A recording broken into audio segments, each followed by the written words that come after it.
Hi there, in this tutorial we're going to look at brushes where we take kind of ordinary lines like this and give them lovely cool artistic brush strokes. They look hand drawn. We're going to add wings, we're going to add a crown, we're going to make a star.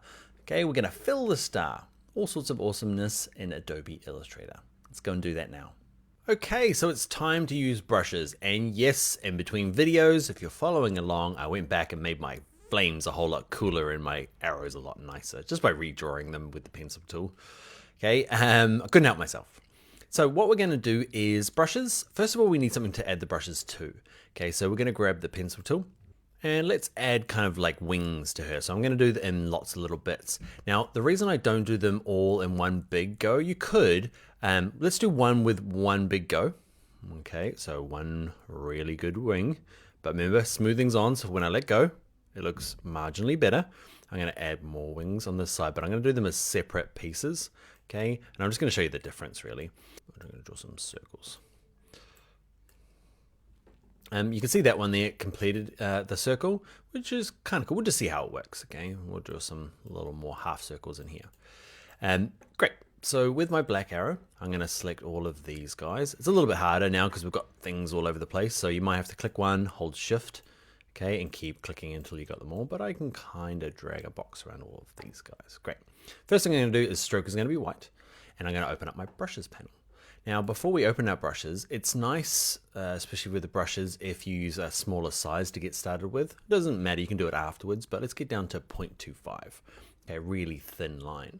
Now, your brushes, there's lots built into Illustrator. Okay, the basics are in here, but there are actually lots that you can go and find online. Often they're free. Okay, so window, let's go to brush libraries, and in here, probably the most exciting ones are under vector packs, these two ones here. We'll look at these two plus one other. Okay, grunge brush vector packs we're going to do. I'm going to move it off to the side here. I'm going to drag the bottom of it so I can see the different options and click on the first one. Okay, and by default it's gone back to 1 point, so don't listen to me. Okay, you can change it afterwards. Go back to something a little bit smaller. Now you can see that's the smallest option for the drop down, and it's kind of cool. It kind of looks quite artistic, right? But it's still maybe quite thick, so you can actually just type in here. So 0.25 is kind of a hairline, which is quite small, but I can go to 0.05, hit return. Okay, and again quite small. I can click off. So yeah. Cool. So the difference really is, now we're just looking for things that we like the look of, right? So I'm just going to draw a box around these guys and shift click these two to get rid of, I don't even know what that is. That was a smiley face I drew earlier. So I'm going to shift click all of these. I've got them selected. I'm going to go to a white stroke. Okay, I'm not going to worry about the size yet. I'm going to pick one of these other ones. And you can see, let's have a look at one of these ones. Okay, there's a couple of things that we need to be aware of, is that because this is such a long line, it's trying to smear itself down quite a long part. Now, some of the problem is the size. So I'm going to turn it down to 0.05 like the other one. Okay, and it's looking better, but it finds it hard to what to do at these corners. Okay, because it's kind of like a really detailed vector brush and kind of has to go in and out and kind of does some weird things. So ways to get around that, if you've got a really long stroke and it's doing strange things at the edges, I'm going to go up to maybe not 1 point, but back to 0.25, just to show an example. As we did this earlier, remember under stroke, okay, we've got these butt caps and the corner options. So let's go to round join and it will try and kind of get around the corner and the ends of it as well, which does absolutely nothing on this brush. It does on different brushes, okay? But this is kind of one of the things you can do. You can see the miter join here is just trying too much to get around this corner, but when I get to this rounded join, it looks marginally better, okay? So you might have to play around with this depending on the brush you pick. So what I like to do when I'm using the brush tool is use these kind of like shorter strokes because they tend to have a better result. Selected, let's have a look at these guys. Pick one, Dan, pick one. All right, that'll do. Cool. So I've got my kind of drawing exercises, those guys done. Let's draw one more and look at some of the other brushes, and that'll kind of give you an idea of how to go off and find your own. So I'm going to grab my pencil tool again. I'm going to draw, she's going to be a princess. Remember, I'm going to draw them in separate strokes. You can't really see them, so I'm going to undo them. So before I start drawing, I'm going to have stroke, but I'm going to crank it up to say 1 point so you can see what I'm drawing. So, yep.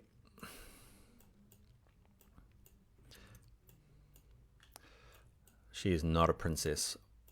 She's more like, I don't know, some sort of, maybe that's what it needs. Totally what it needed. Now she's a queen. Okay, let's grab the black arrow. I'm going to select all of these guys. I'm going to show you another one. So another cool one is under brush libraries, vector packs, and this hand-drawn brushes. I'll let you explore those ones. Some of the other ones, lots of these are really, lame's a strong word, but lots of them are lame. Artistic has some really good ones though. So if we go to maybe chalk, charcoal, pencil, or ink, these go quite cool. Click on ink.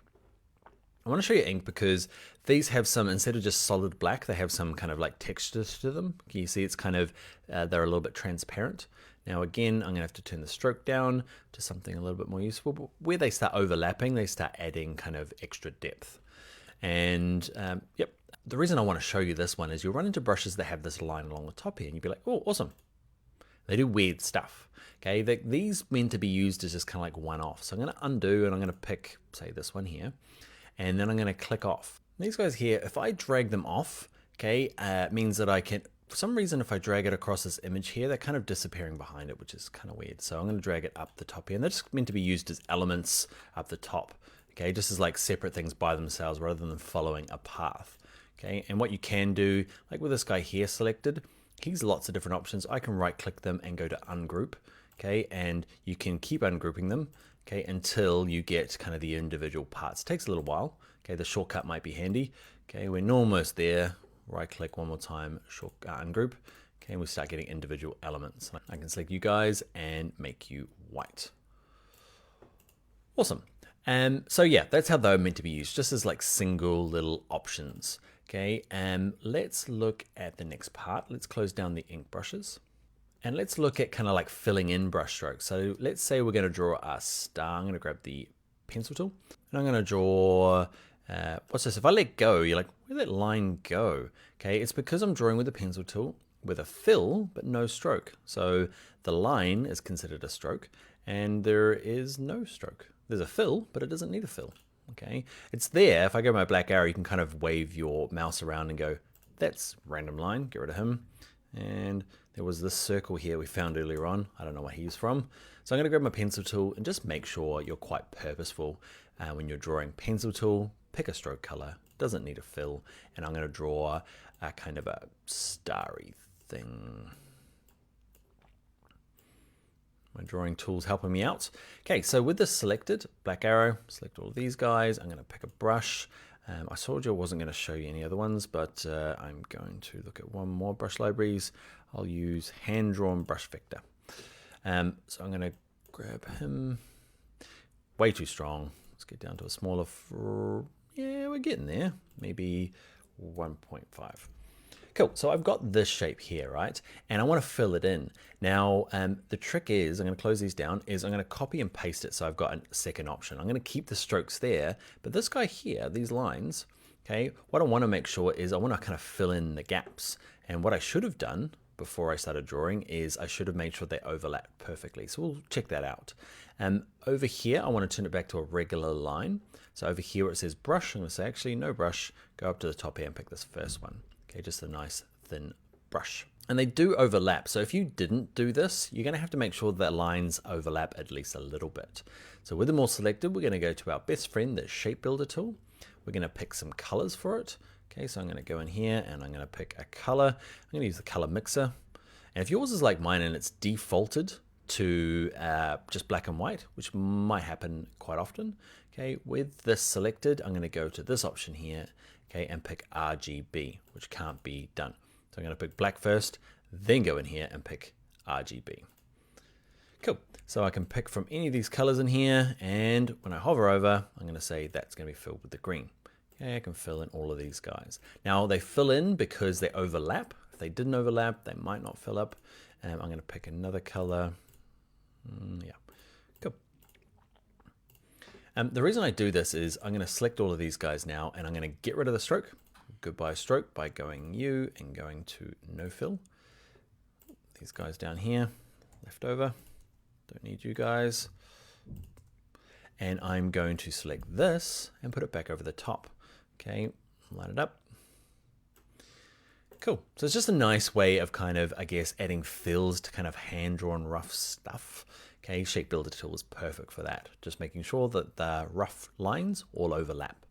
Now, one thing you might see or have noticed is that if I grab, like say I've got a line and they don't quite meet up. Okay, so I'm drawing some stuff. Here we go.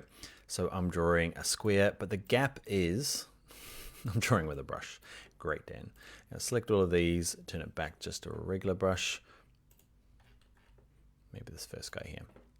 Cool. So you can see there's a big gap here. Okay, mine was probably too big, but you can also see if I zoom in, there's actually a little gap in between here. Okay, so what that means is that it shouldn't fill, but there is a little bit of freedom that the Shape Builder tool has. That's probably too big, but it's going to fill in these automatically. You can kind of adjust that to say, like, come on, just give me a little bit more gap joining ability. And you do it by double clicking on the tool. Double click on it. Okay, and up here, there's the gap depth. Okay, so you can go in here and go from small, okay, through to large. Custom, you can make it huge. Okay, so I think by default is it small? I can't remember. Okay, but double click the tool to change it, and it just gives you a few different options. Like this one here is not going to work because it's way too big. If I go in here and I say go to large, is it still not going to work? It's not going to work, too far apart. Okay, but you get the idea. All right, I'm going to delete those, zoom out, marvel at my awesomeness. Okay, but you're getting the idea, right? We're doing hand-drawn stuff and then adding brushes to add a little bit more realism to what something is actually vector and scalable and beautiful, but can look quite custom as well. Okay, so now it's project time. Okay, so I've got an image that I want you to draw on. Okay, it's under, I'll show you it here in the exercise files. There it has appeared. Okay, and what I'd like you to do is I'm going to set you a task. I want 5 separate doodles. Okay, can all use the same stroke and kind of brush style, but I want 5 things. Okay, and if you're looking, if you're like, what am I going to draw? Come up with a theme. Okay, this could be, you could use a holidays theme. So there could be holiday stuff like sun and beach things. Okay, or you might go finance. Okay, it might be dollar signs and graphs and stuff, just to give you an idea, I guess, to what to doodle and draw on this. And what I want you to do is experiment both with obviously the drawing tool, but look at the brushes as well. Maybe you look at dotted or dashed. Okay, it's up to you, but I'd love you to go off and have at least 5. And at the end, I'd love as a project, okay, to take a screenshot or save it as a JPEG and send it to me as a project or in the comments. All right, I will see you in the very next video.